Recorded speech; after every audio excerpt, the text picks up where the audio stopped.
Welcome to the Surfer demonstration video part 2. In this part, I will demonstrate how to open a data file, create a grid file, create a contour map, change the properties of a contour map, and save the project file. To view data in a worksheet, first go to File, Open,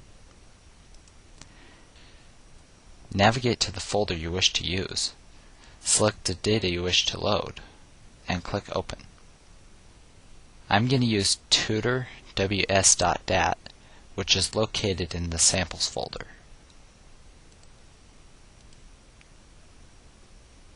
The data can now be edited in the worksheet window.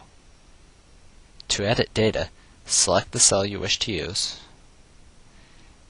and enter the new data you wish.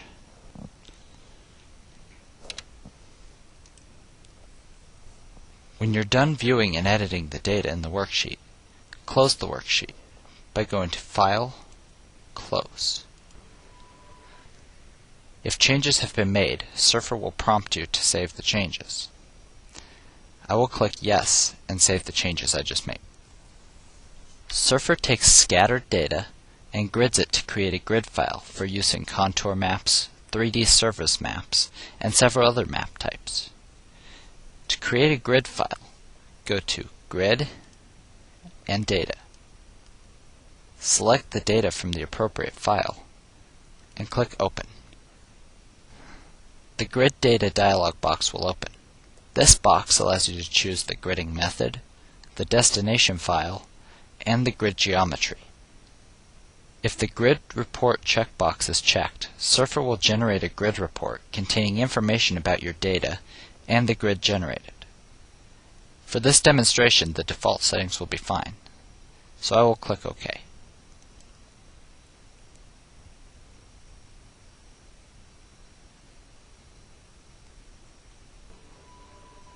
A dialog box will open when the gridding is complete, telling you that the gridding is complete and the location of the file. To close this dialog box, click OK.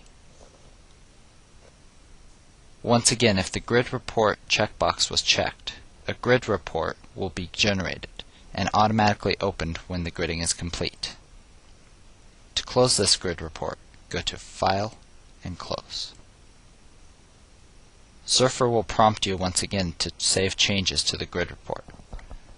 I will click No. A contour map can now be generated based on the grid that was just created. To create a contour map, first go to Map, Contour Map, New Contour Map. Select the appropriate file from the list and click Open. I will select the tutor ws.grid file that I just created. The contour map will now be visible in the plot window. To get a better view of the map, I will fit it to the window by going to View, Fit to Window. I will now demonstrate how to change the properties of an object. To edit the properties of the contour map, you can double-click on the map in the plot window, double-click on the name in the Object Manager's window, or go to Edit and Properties. In the Properties dialog box, you can change the properties of a map, such as the contour levels, the view, the scale, the limits of the data, and the background properties. I will start by changing the contour levels. To change the contour levels, I will click on the Levels tab in the Properties dialog box.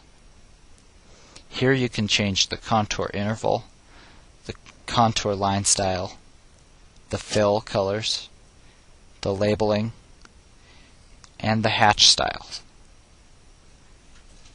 Clicking on the level heading on the left-hand side allows you to change the minimum contour value, the maximum contour value, and the interval. I will leave the minimum and the maximum contour values at their default settings and change the interval to 10 and click OK when I'm finished. I will now change the fill color of the contours by clicking on the Fill heading in the middle of the Levels tab. The fill pattern allows you to change the way the contours are filled, either solid or by a pattern. The foreground color box allows you to change the foreground color, and the background color box allows you to change the background color. The background color will only be visible if a fill pattern is selected instead of being solid filled. In the foreground color box, you can select a new color you wish to use, or more than one color can be used to create a color spectrum. To insert a color node at the top, hold down the Control key on the keyboard and click on the position where you wish the node to be. To delete a node, select the node and press the Delete key on the keyboard. To move a node, select the node and drag it to the left or to the right. I'm going to create a 3-color spectrum, going from blue to green to red. I will do this by clicking on the first node and selecting blue, clicking on the second node, selecting green, and clicking on the third node and selecting red. I will click OK when finished, and then click OK again on the fill box. I will now click on the General tab and turn Fill Contours on by checking the checkbox next to Fill Contours. I will then click Apply to show these changes and move the Properties dialog box out of the way. I will now change the scale properties by selecting the Scale tab. You have options to change the scale of both the X and Y axis. The Z-axis scale can be changed if the map is a wireframe map or a surface map. To change the scale, click on the number in the X scale box and type in the new number you wish to use. I will use 2. If the proportional XY scaling box is checked, the Y-axis will be updated automatically. I will click Apply and OK to make all these changes. I will now demonstrate how to save a file. First, go to File and Save.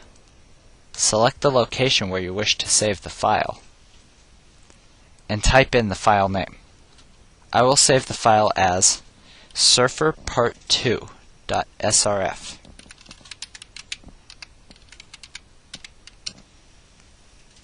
Then click Save when done. This concludes Part 2 of the Surfer demonstration videos. Part 3 will demonstrate modifying contour labels, creating post maps, and overlaying maps.